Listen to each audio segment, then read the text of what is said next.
Shalom Alekim, Yisrael Yahonathan, Da, we youth here humbly. So, peace be on you. This is going to be released on May the 19th, 2024, year of the Lord. This is Yahweh for Hebrews and Christians.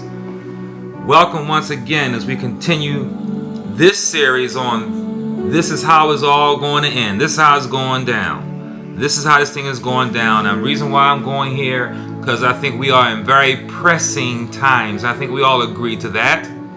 These are very pressing times. You must not be looking, you must be hiding in a hole somewhere if you don't know that we are in exciting times, brothers and sisters, Ak and Ahodis, Ahotim. This is pressing times. So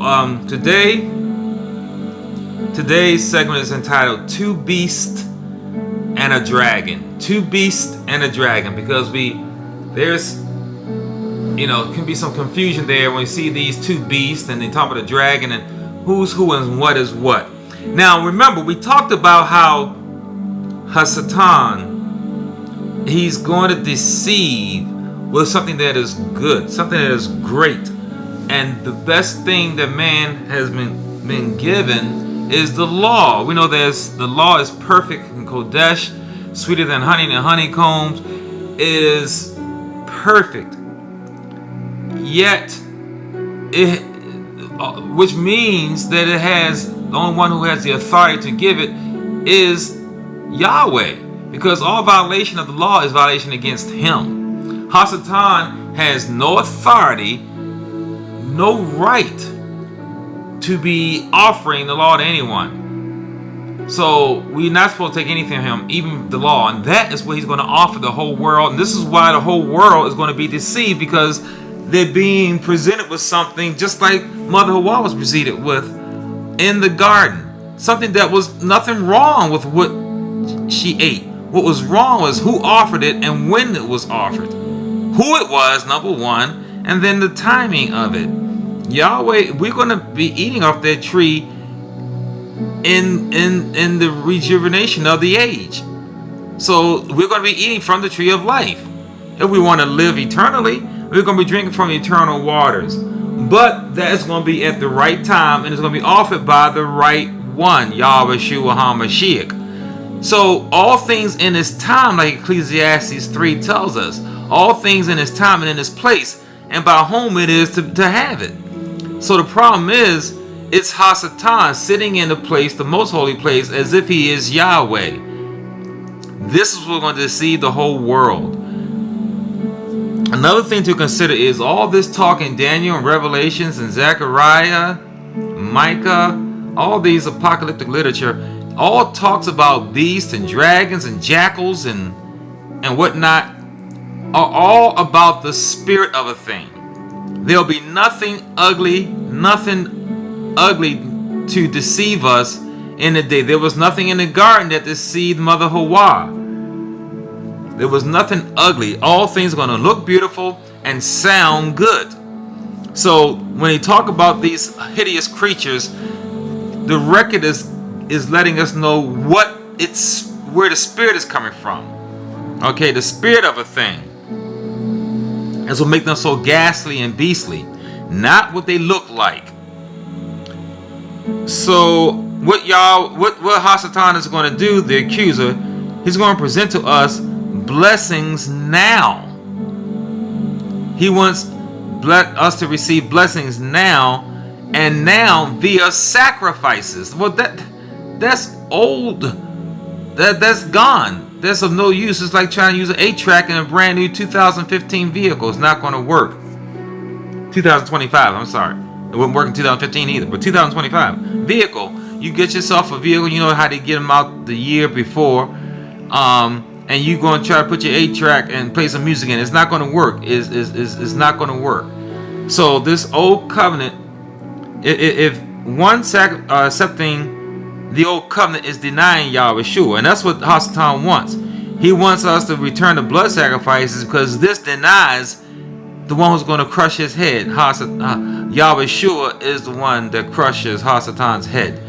So this all the reason why I say we are in pressing times, because this is the first time, although each generation believes that their generation is the last generation, and we should think that way, because Yahweh wants us to be ready in season, out of season. Every generation has Yahweh Shua is justified in returning at any time.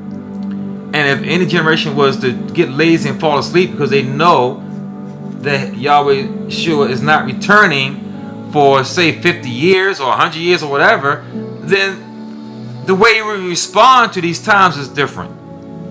So we must respond to our time as if it is the last time. We must be serious about this thing, because certainly Yahweh Shua is serious about returning. The groom is returning.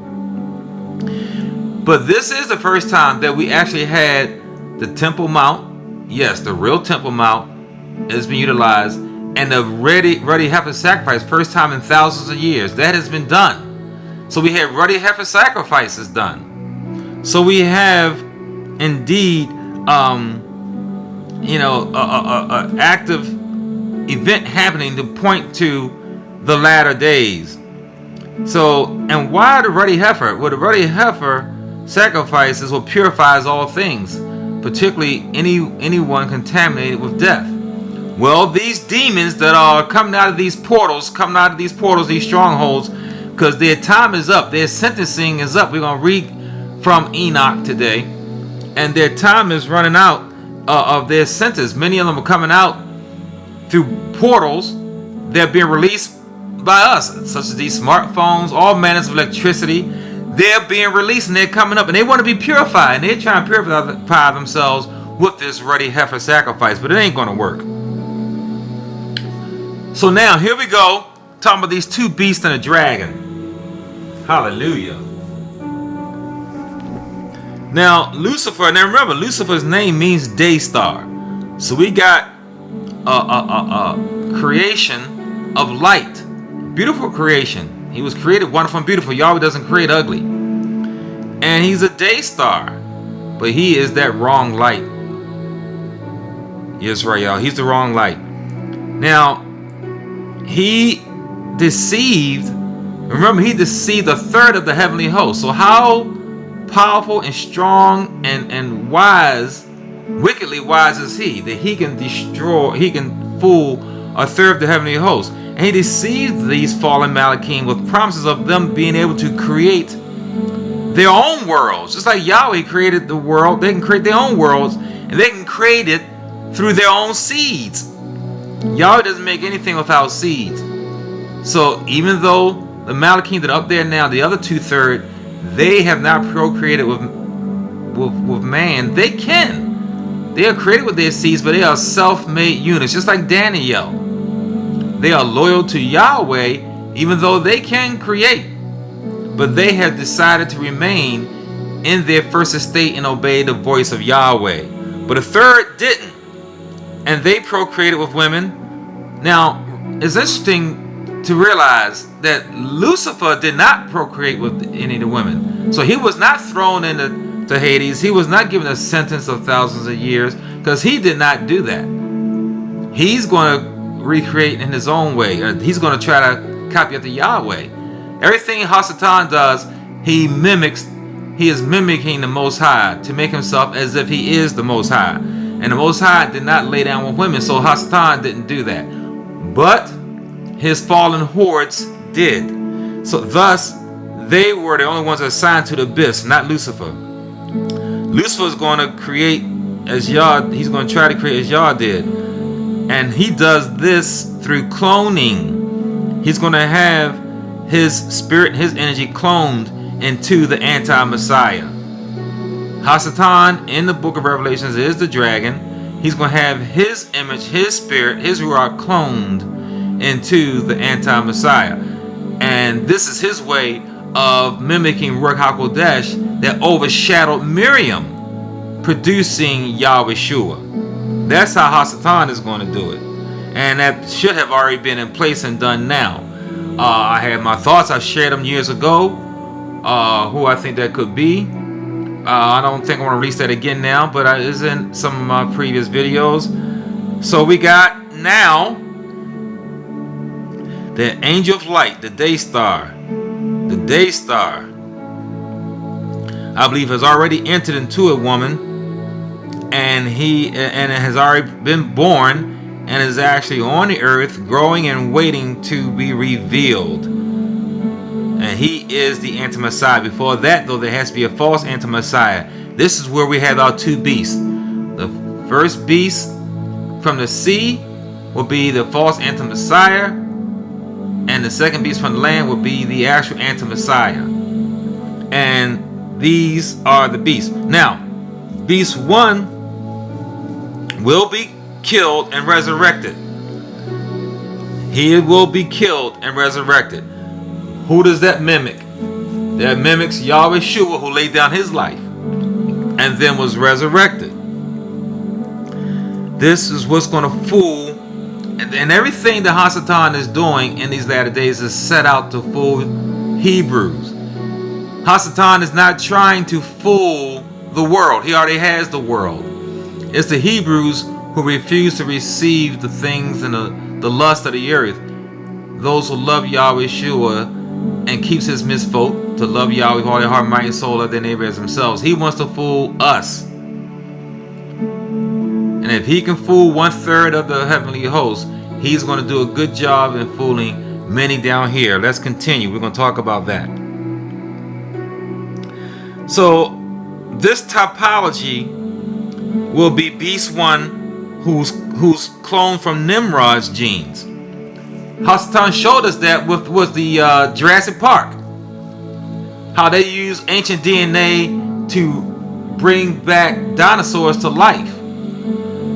Well, they show you this because this is what they do, and these are the portals for releasing these demons, is through movies and TVs and internet and all these everything electronic releases portals for these demons to come back up. So they show you what they did in Jurassic Park, because this is actually what they do. Nimrod is going to be reconstituted that way if he has not already been done. This is what it's going to do. This is why Hasatan disputed the body of Moshe. He wanted Moshe to be that beast number 2 from the land. Instead, he will have Pharaoh, the same Pharaoh that had us in bondage in Misraim. So you're going to have Nimrod, a black man, and you're going to have Pharaoh, who is some odd-looking alien type creature, blue-green type of a man. Pharaoh was an odd-looking creature. Looks like an alien from what they say out of space. What you ever, that with that almond-shaped head and eyes and all that, and the odd looks, the long face, and the fine bones, and the big eyes. And he also was either like a blue-green. So that's going to be the anti-Messiah. And he's going to tell them to keep homage to the false anti-Messiah, the first beast. So that is going to be reconstituted Pharaoh. Hasatan was not able to get Moshe, because that definitely would have fooled a lot more people. So he has Nimrod, and we have Pharaoh, beast 1 and beast 2, both back to life via cloning by the dragon. Okay, now these reclones are definitely possessed. These are possessed from beasts from the sea. Simjaz, I believe, is going to be in the one that the Bible in the record calls him the Assyrian. I believe the Ruach, the demon of Simzaza, is going to be in him, and the Pharaoh is going to be also, I believe he is going to be under the influence of Hasatan himself. Okay, I believe that's who he's going to be. So this is the topology. They symbolize Malachim. Trees symbolize Malachim, good or bad, and horns symbolize men possessed by Malachim, good or bad. Okay, so you have trees that represent what you would call angels, good or bad, and then you have horns. Okay, and that symbolizes possessed men, whether they be possessed by good or bad. Okay, now remember, in Enoch, 70 generations were determined for the fallen angels to be in the abyss, and that began from the flood around 2800 to 2900 BC. This sentencing of the fallen angels began at the flood. If you go to Psalm 90 and 10, it says a generation is 70 years. So that will take us to 2000 AD. That is when we begin to have the common person in their homes having the internet. 2000. That's when people started getting the internet, and this is just opening up all kinds of portals. Now that's not the beginning of the internet, but that is the beginning of really people start having home PCs. Now, if you want to use 40 years to be a generation, that's going to take you to the time of Yahushua. So either way, you have recent of demons, because what was Yahushua battling with? Demon possession. So many people were demon possessed during the time of Yahushua. And Yahushua exorcised many, as did the disciples, as did the first century followers. Had the gift of releasing demons from people. So we have a lot of the demons being released from the abyss 2,000 years ago at the time of Yahushua, and then we have a whole lot more being released now. Their sentencing times are coming up. So a lot of them are coming up, and they're coming up through the portals of inventions of Hasatan seed, the red flying serpent. Hasatan seed makes all these inventions and creations because they release portals. Portals and strongholds. We know that Lucifer, Hasatan, is called the prince of the powers of the air. If you read from Ezekiel 31, it starts out talking about kings, but then it morphs into something greater than just a king. These kings are types, and then the antitypes will be these demons, or in some cases Hasatan. If you read it from Ezekiel, the whole chapter 31, there's more references in Ezekiel 31 to the Garden of Eden than even in Genesis when it talks about the Garden of Eden. Angelic beings are associated with empires. If you go to Daniel 10:13, it would show you that. Remember about the Prince of Persia? Yahweh has assigned various demons to various segments and cities on the earth. They have grids of authority. There's a grid marks throughout all the earth where Yahweh has assigned authority, allowed fallen demons to have their range of authority. And then there's higher demons who have authority over other demons beneath them. Likewise, Yahweh's unfallen sons, the Malachim and Hashemayim, also have assigned limits and areas of authority. So what we have going here that we see with our eyes is just physical manifestation of spiritual warfare. We have fallen Malachim who are wreaking havoc on the earth now in their spheres of influence. They are limited by the boundaries that Yahweh gives them. Particular cities, particular geographic areas, particular mountain ranges, particular waters, they have spheres of influence. Various angels have that. As does Yahweh's Sadiq Malachim, who are obedient. If you look at the Assyrian, he has authority over fallen angels, other fallen angels, and he's referred to in Revelation 17 and 8. All right. And Enoch, he is known as Simjaza. That's why I believe the Assyrian is going to be demonized from Simjaza. In ancient Assyria, he was known as Pazuzu.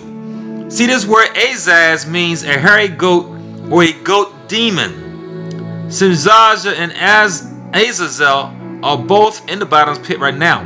But, hey, now Azazel is the one where all the sins of Israel was cast on him once a year, and he was led out into the wilderness. All the sins were transferred to Azazel. Later, because Esau Esau's seed would rape the goat and send him back to Israel. So after that started happening a few times, they started throwing the goat over the cliff to make sure he died and couldn't come back. Let's read from 1 Enoch, talking about some of these demons and strongholds and portals. Let's go to 1 Enoch, chapter 10, verses 11 to 14. This is talking about the judgment on these angels for mixing with women, and the authority given to some of Yahweh's Malachim, such as Raphael and Uriel and Michael, to bind them up. Reading from 1 Enoch, starting at chapter 10, I'm going to read a few verses here. Then the Most High, the sacred great one, spoke. He sent Uriel to Lamech's son and said to him, tell him, in my name, hide yourself. Then explain to him the event that is about to happen, that the whole earth will be destroyed, that a flooding deluge will cover the whole earth, and everything in it will be destroyed. And now tell him how he may escape, and how his descendants may remain for all generations on the earth. Again Yahweh said to Raphael, bind Azazel hand and foot, cast him into the darkness, make an opening in the desert, which is in Dadel, and throw him in there. Put him on a rough and pointed stones, and cover him with darkness. Let him stay there forever, and cover his face so he can't see the light. And in that day of the great judgment, he will be thrown into the fire. You say, wow, that wasn't judgment already? Restore the earth which the angels have corrupted, and proclaim life to it, that they may restore it, and all the humans will not perish as a result of all the secrets of the watchers, and which they have taught to their offspring. All the earth has been corrupted by the works that were taught by Azazel. The blame of the whole crime rests on him. So Azazel, this is why Azazel every year all the sins of Israel had to be put onto his head, and he was sent out to the wilderness. Later, we started throwing him in over the cliff to make sure he didn't come back. I continue to read. Yahweh said to Gabriel, go to the bastards, to the reprobates, to the offspring of the immortality, and destroy them, the offspring of the watchers, from among the humans, and send them against one another, so that they will perish by killing one another, because they will not live long lives. No request their fathers make of you will be granted on their behalf. They wish to live eternally, but each one of them will live for 500 years. Yahweh said to Michael, go and bind Simjaja. This is who I think is the Assyrian, and who's going to be the false Messiah. Bind Simjaja and his associates, who have had sex with women, and so have completely polluted and contaminated themselves.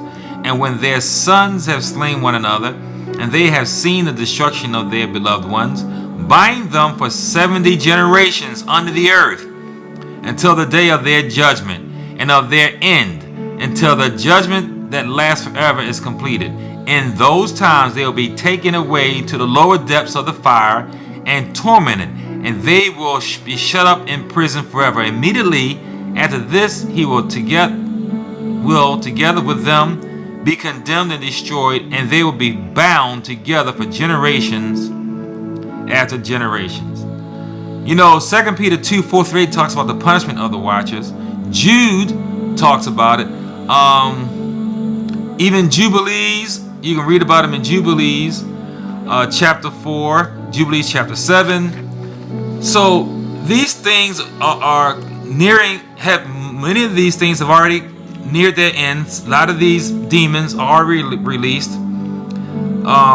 Naphtali talks about the Nephilim and their punishment. Romans 1:26 talks about this. And then we got more to come up from the abyss. This is what we're seeing now going on. These demons, their record is up. Their time is up to come back up to this earth and cause all the wickedness we're seeing over the earth right now. Let's read from Isaiah 14, 12 to 21, talking about this typology. Isaiah 14, 12 to 21. We call it the fall of Lucifer. But before that, it's talking about the fall of the king of Babylon. But this is like a regular king. But then when it starts, we go from just talking about a regular man, flesh and blood on earth, and it morphs. This whole discussion by Yeshaya morphs into the discussion of someone greater than just a king. And then we pick it up on verse 12 of Isaiah, Yeshaya chapter 14. How you are fallen from heaven, O Lucifer, son of the morning.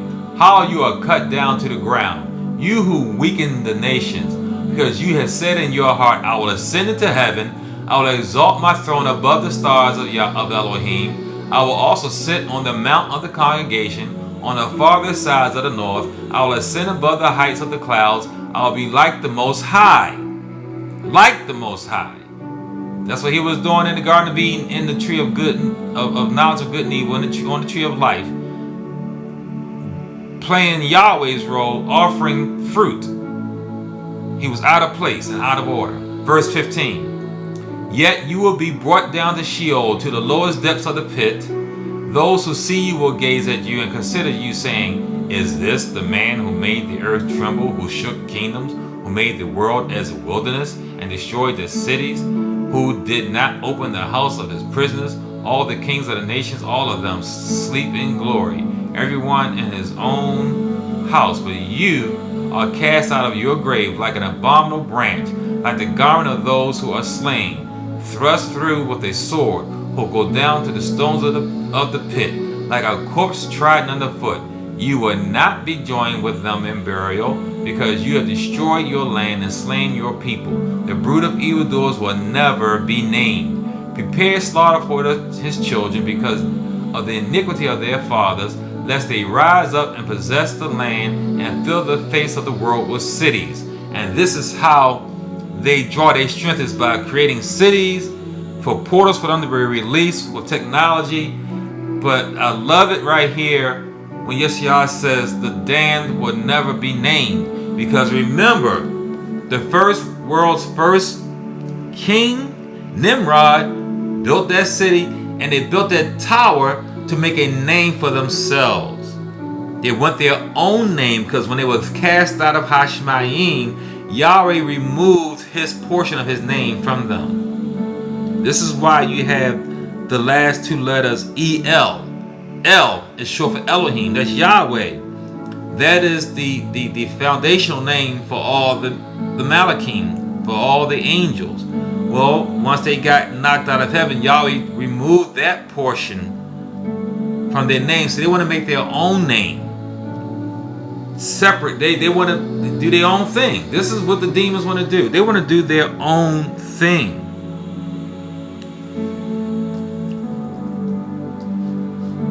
Praise Yah. So this is what the problem is with them. They want to subvert Yahweh and reframe the world for how they want it. I'm going to go to, we have more typology in Ezekiel. And I want to go there. If you look at, but even wait a minute, going back to Yeshaya, Isaiah, I'm not going to read it, but go down to verses 24 to 27. It talks about the Assyrian. And in Yeshaya 14, where I just got finished reading, skip down to verses 24 to 27. It talks about the Assyrian. This is more typology. Okay, this is typology, I believe, of beast number 1. And if you continue down further, verse 28 to 32, it talks about Philistia. Okay, the king of Philistia. This is typology, I believe, of the Zionists, or those who say they are Yahudim. Okay, so that's Yeshaya 14. The whole chapter is about types. They're talking about regular men on the earth at that time, or in recent history, who are types of demons that will come about today. Today. Okay? When you're reading eschatology, you must understand that what you're reading is types, and then that are waiting for the antitype. The antitype is what the actuality is the actuality of the type. Okay? The type is the root of it, or the spirit of it, and then the antitype is coming and say this is the actually what it is. Okay? Whether it's good or bad. Whether it's good or bad. In Ezekiel 28, 1 through 10, here's another type. You got the king of Tyre. Okay, he's another fallen angel typology.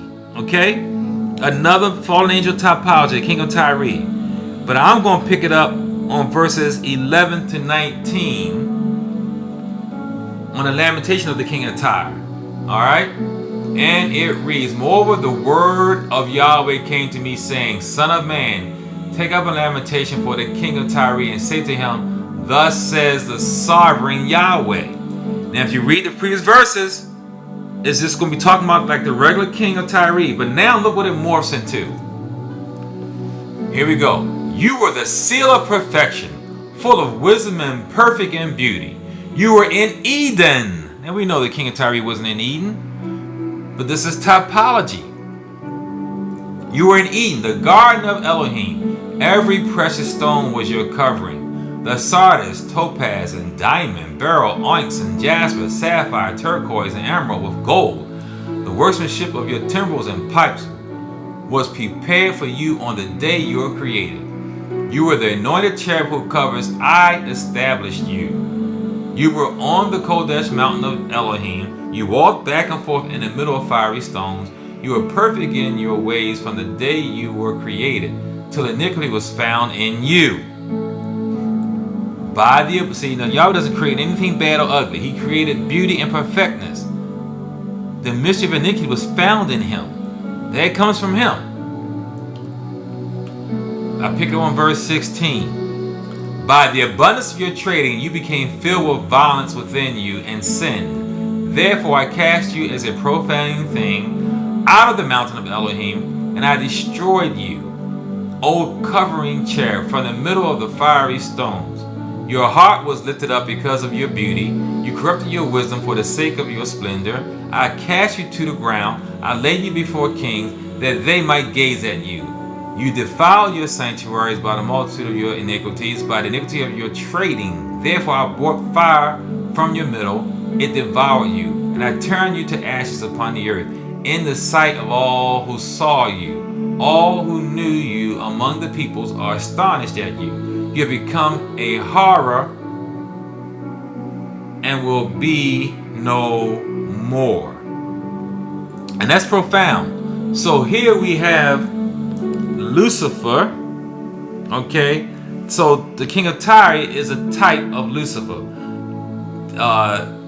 The king of Tyre is the type, and Lucifer is the antitype here. All right. If you continue down here, reading verses 20 and 24, you see another typology with the king of Sidon. These are all strongholds and portals of the fallen angels. Okay, this is where their limits of strength of authority are. They have, like I said, the whole earth, which is flat. This is a grid. All right, just like a chessboard.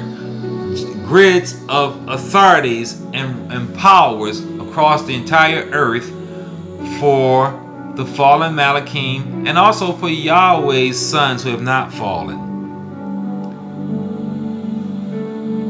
Now, we don't often go, we usually go to the Isaiah and Ezekiel, but also Micah. Let's read from Micah. Let's go to Micah 5.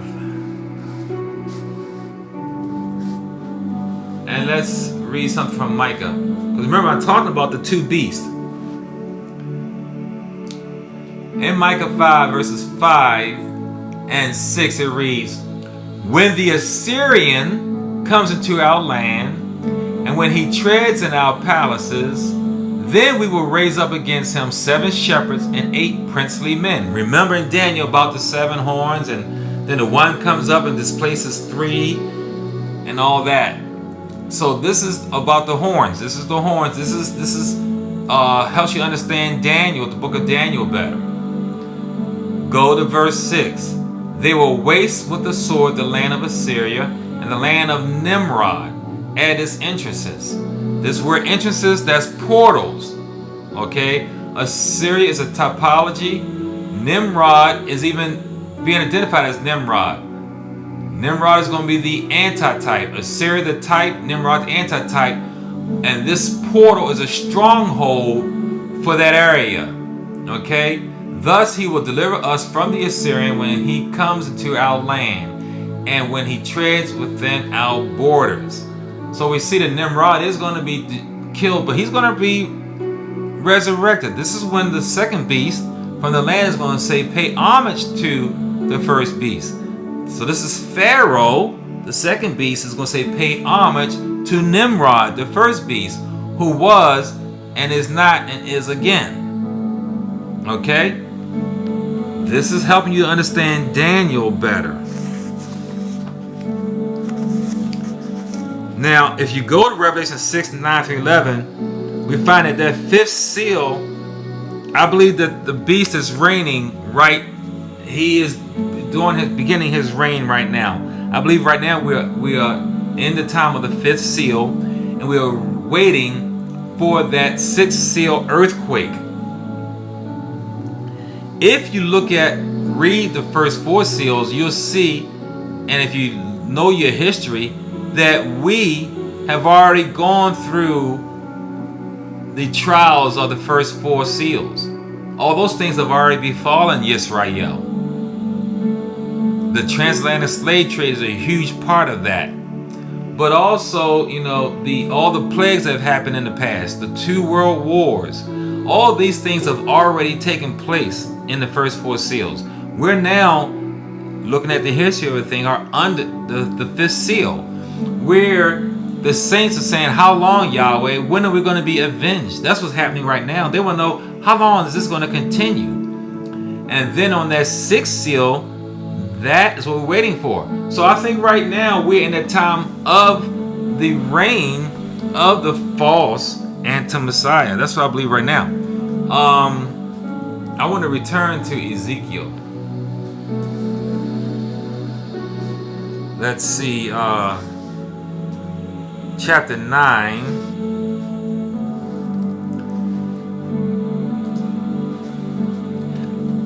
But before doing that, if you go to Revelation 7, we're talking about, this is Yahweh for Hebrews and Christians, Yehonathan Dawid with you speaking, talking about how this is all going to end.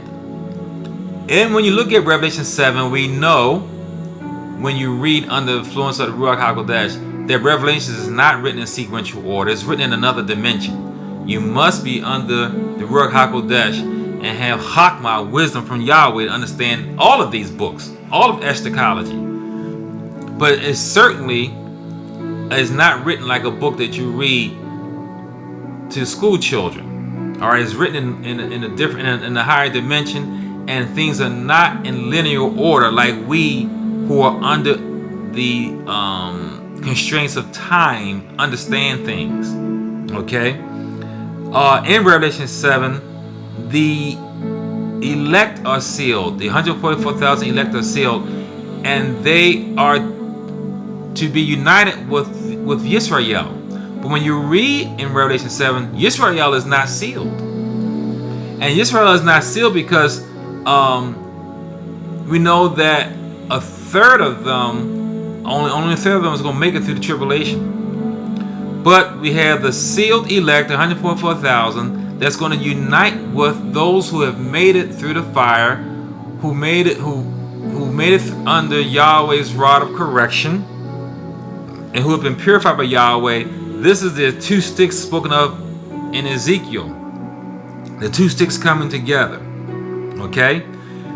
But we're going to read from Ezekiel 9, 4 through 6. Okay? And it reads, And Yahweh said to him, go through the middle of this city, through the middle of Jerusalem, talking to his Malachim, and put a mark on the foreheads of the men who side, and cry over all the abominations that are done within it.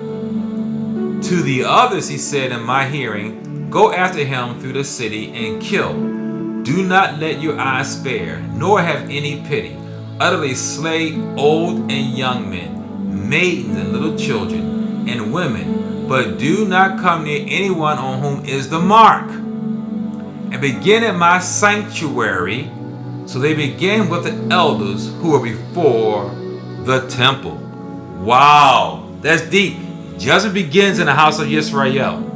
You're going to have those marked, and that's the 144,000. They are sealed. They are not going to be going through the tribulation and the part about being deceived and all that. Now they're going to be attacked by the 200 million man army. And then Yahushua, the Messiah, as Yahushua in the person of Dawid, Hamashiach, is going to slay them all. Slay them. The 144,000 is going to stand. They ain't going to have to fight. But Yisrael has to go through the fire, representing the spirit of Mother Hawa, who allowed herself to be deceived.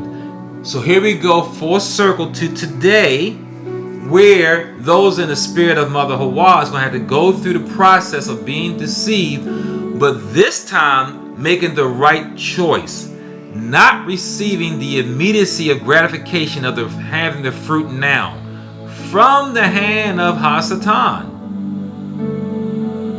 She's going to have to go through the process of not receiving what is offered by the angel of light. That's what's going to happen. This goes full circle. Yahweh is giving us that time to be rectified of our transgression. Zechariah 13 and 9. I want to read that. I will bring the 1/3 through the fire. I will refine them as silver is refined, and test them as gold is tested. They will call on my name, and I will answer them. I will say, this is my people, and each one will say, Yahweh is my Elohim. You can read the whole chapter, but only 1/3 of Yisrael comes through the tribulation. This is from Zechariah 13 and 9. Only 1/3 are going to make it through. They're going to be purified by fire, and they're going to have to go under the rod, and Yahweh will rule over them. So many are going to be deceived, because they're going to want, just like Mother Hawa, accept a good thing from a bad man. Accepting a good thing from a bad man. That's going to take us to our final scripture, talking about two beasts of the dragon. Yehonatan died, we would hear Yahweh for Hebrews and Christians. We're going to read about these two beasts. So I'm going to read Revelation 13 in its entirety. We're going to read about the beast from the sea and the beast from the earth. And here it is. Then stood on the sand of the sea, and I saw a beast rising up out of the sea, having 7 heads and 10 horns, and on his horns 10 crowns, on his head a blasphemous name. Again, beast does not mean anything ugly. Nimrod is going to be a black, handsome man. And his blasphemous name is just going to be a name for Yahweh that's not his name. Any name that you call Yahweh that's not his name is a blasphemous name. So it's not going to be anything bad sounding. It's not going to sound bad.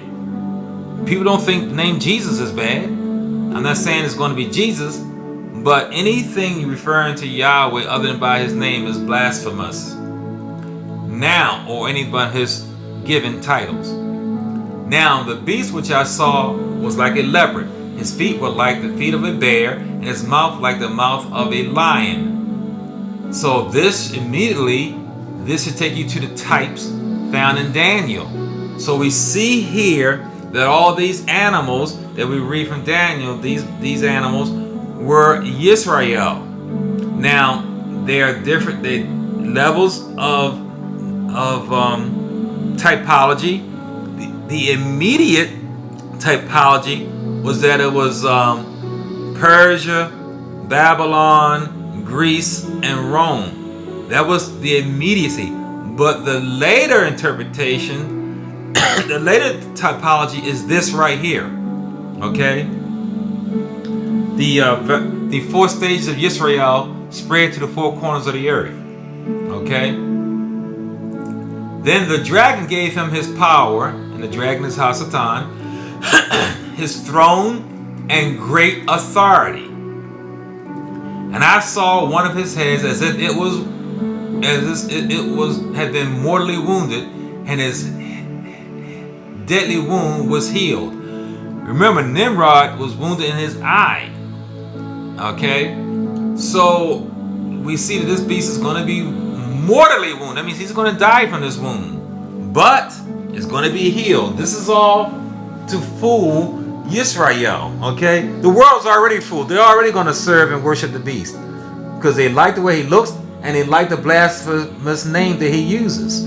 Okay?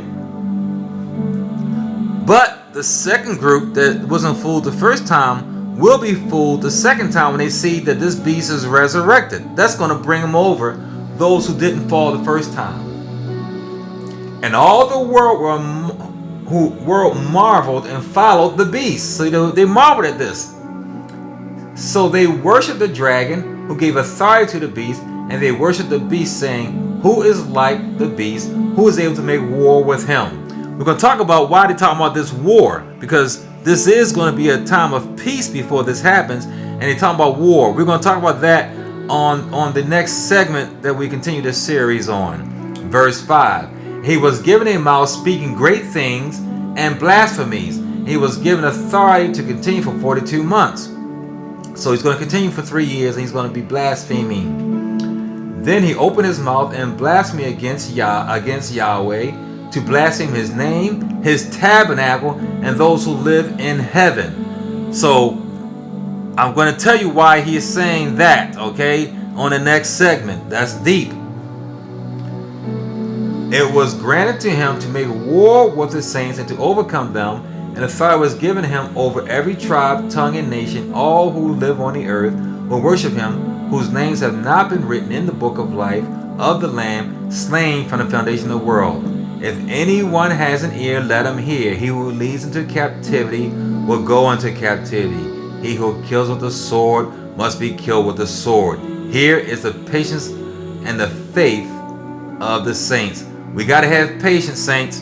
Don't fall for the okie doke, okay? Because it's going to look like this man is the real deal. Now let's go to the other beast. Beast number 2. Then I saw another beast coming up out of the earth, and he had 2 horns like a lamb, and spoke like a dragon. So this one, he speaks like a dragon, because this is the one. This is going to be Pharaoh. Hasatan wanted Moshe for this role, but he was not allowed to have Moshe. Hasatan is in this man, and he is he has possessed this man. Okay, verse 12. And he exercised all the authority of the first beast in his presence, and causes the earth and those who live in it to worship the first beast. Okay, so he's going to force them to worship Nimrod. All right, who was and is and was not and came back to be. Okay, whose deadly wound was healed. He performs great signs, so that he even makes fire come down from heaven on the earth in the sight of men. See, so he's mimicking authority and power of Yahweh. And he deceives those who live on the earth by those signs which he has granted to do in the sight of the beast, telling those who live on the earth to make an image to the beast, who was wounded by the sword and lived. He was granted power to give breath to the image of the beast, that this image of the beast should both speak and cause as many as would not worship the image of the beast to be killed. I believe that, again, this is the power of the light of the air. Everyone's had smartphones, maybe because everybody was going to use, maybe he's going to do it through the phones, who knows. But whatever this image is, it's going to be able to apparently have life like an avatar. Okay? And they have artificial intelligence where they can make people speak and say things that they didn't really speak or say or do. Verse 16. He causes all, both small and great, rich and poor, free and slave, to receive a mark on their right hand or on their foreheads. So whether they're in prison, whether they're in nursing homes, on hospital beds, everyone's going to have this mark and this image and this access to this, okay? And that no one may buy or sell except one who has the mark of the name of the beast or the number of his name. Here is Hakmah. Here is wisdom. Let him who understands calculate the number of the beast, because it is the number of a man. His number is 666. This number is probably the most deceptive number in all of the history. It says 666. And those who follow Yehonathan Dawid on Yahweh for Hebrews and Christians already know that this 666 is the commandments. And not the commandments, there's only 10 commandments. But this is all the judgments and statutes and all those things that we got in the desert of disobedience. There are 666 misquote, not 613 like Rabbi Simlaw has told us. The reason why the fake Yahudim told us that there are 613 commandments is because it distracts us from the fact that there's 666 commandments. Because if we had known, if the world knew that there were 666 commandments, then they would know that it was the mark of the beast. Hasatan is going to be in the most holy place offering 666 commandments. He's going to be offering these laws and judgments and statutes given to us from Moshe in our 40 years of desert of disobedience. That's what he's going to be offering. That is wisdom I just gave you. People who believe that it's 613 commandments, that's because they never counted them. They never researched it. They just receive what they heard and they believe it and they follow it. But most people are not researchers such as myself. Most people do not take the time. Most people are lazy in their understanding and in their studying and their praying and their work and all that. But indeed, there are 666 commandments, and this is the mark of the beast. This is what the beast is going to be offering the world, and this is what the world is going to swallow down whole. And this is why they're going to be deceived. If you go to chapter 10 of Revelations 1 through 7, you're going to see the judgment of these two beasts. That concludes today's lesson. It was long today, but very important. Please support, share, and like this ministry. Tomorrow is Shavuot. Shavuot comes 50 days. This is the 7th Sunday, the 7th week, and we're going to have a Shavuot service on Sunday. Tune in and be ready for that. Toda Yah for you. Shalom Aleichem. Peace be on you. Yisrael.